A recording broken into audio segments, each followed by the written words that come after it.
لله وسلام على عباده الذين اصطفى خصوصا على سيد الرسل وخاتم الأنبياء وعلى آله الأتقياء وأصحاب الأصفياء.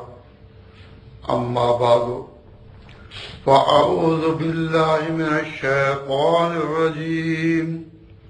بسم الله الرحمن الرحيم.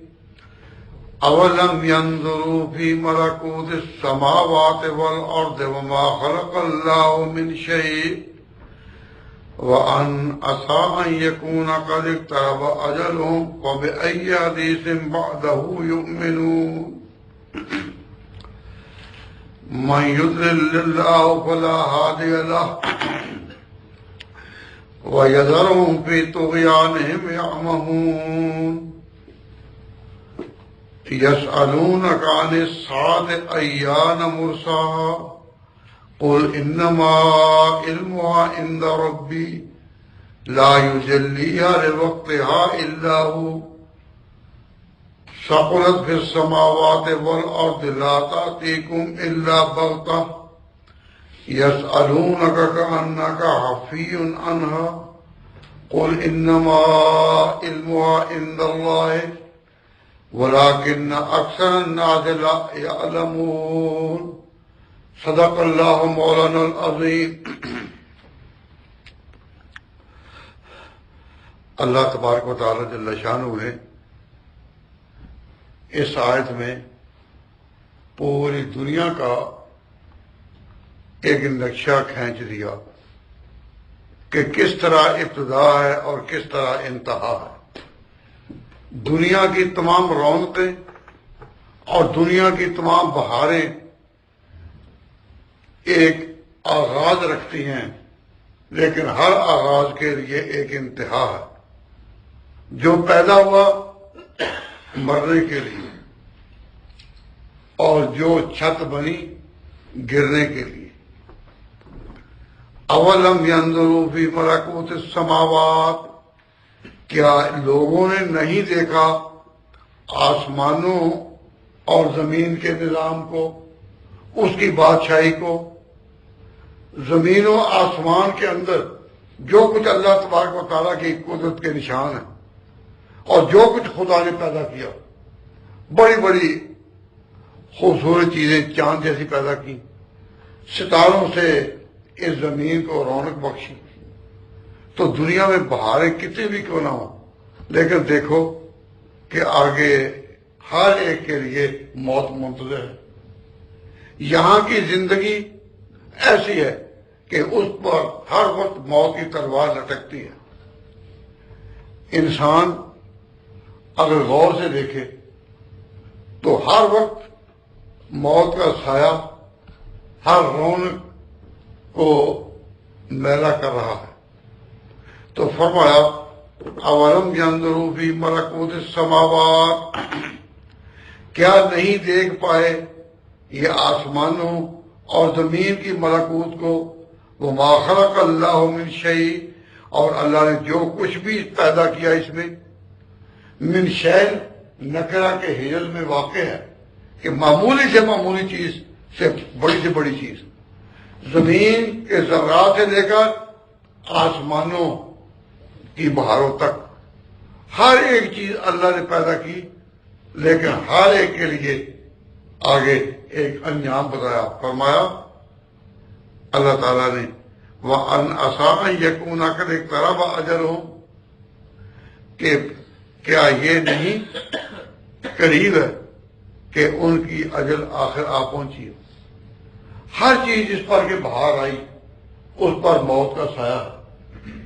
اور لوگ اگر سوچیں تو دنیا کی ساری بہاروں کو، اول اور آخر کو، ابتدا اور انتہا کو دیکھیں تو آگے کیا ہے. عسیٰ، ہو سکتا ہے، ان یکون قد اقترب اجلہم، کہ ان کی موت قریب آ لگی ہو.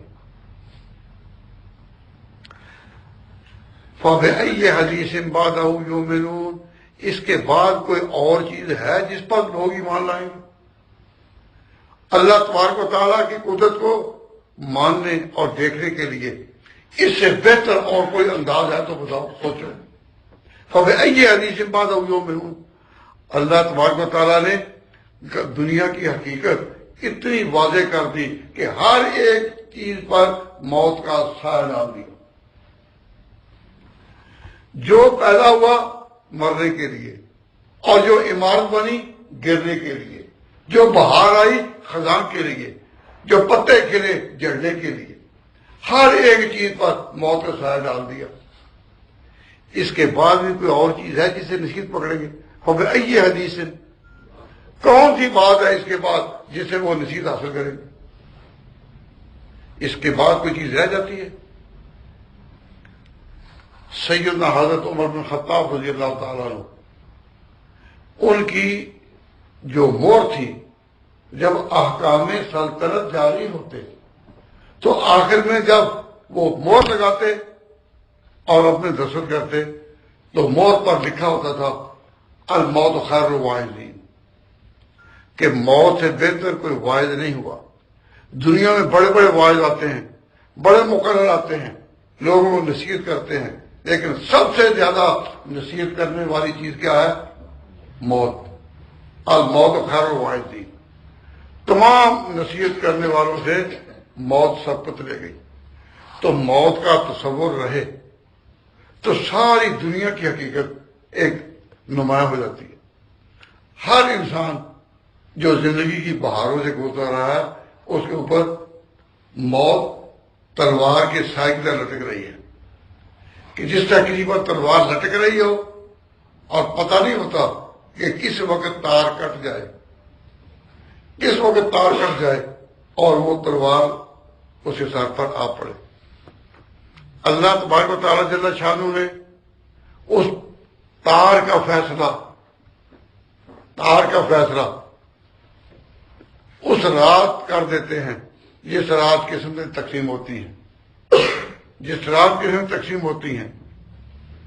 اور اب خوشی کے موقع پر عید آتی ہے تو چاند کی شکل میں دکھائی دیتی ہے، تو کسی نے چاند کی شکل میں عید کی خوشخبری دیکھی تو چاند کو مخاطب نے کہا اے ہلال عید، اے عید کے موقع پر طلوع ہونے والے ہلال، تو قدرت کا ایک پیمانہ ہے، تو قدرت کا ایک پیالہ ہے۔ جس طرح چاند کی شکل اس طرح ہوتی ہے کہ دونوں طرف سے آیا اور پیالہ ہے۔ اے ہلال عید، تو قدرت کا ایک پیمانہ ہے، پر کسی کے واسطے خالی کسی کے واسطے۔ یہ پیمانہ آتا ہے، کسی کو بتاتا ہے کہ یہ پر ہے، اور کسی کو بتاتا ہے کہ یہ خالی ہو گیا۔ اور اللہ تبارک و تعالیٰ جل شانہ نے کسی کو بتایا نہیں کہ تیرا پیالہ کب خالی ہو جائے گا۔ قسمتوں میں فیصلے جہاں ہوتے ہیں اسی کو معلوم ہے۔ جب ظہور ہو تو اس کو پتہ چلتا ہے جو اس کا مورد ہو۔ تو فرمایا کہ کیا تم نے نہیں دیکھا، کیا ان لوگوں نے نہیں دیکھا؟ اولم ينظروا فی ملکوت السماوات والارض وما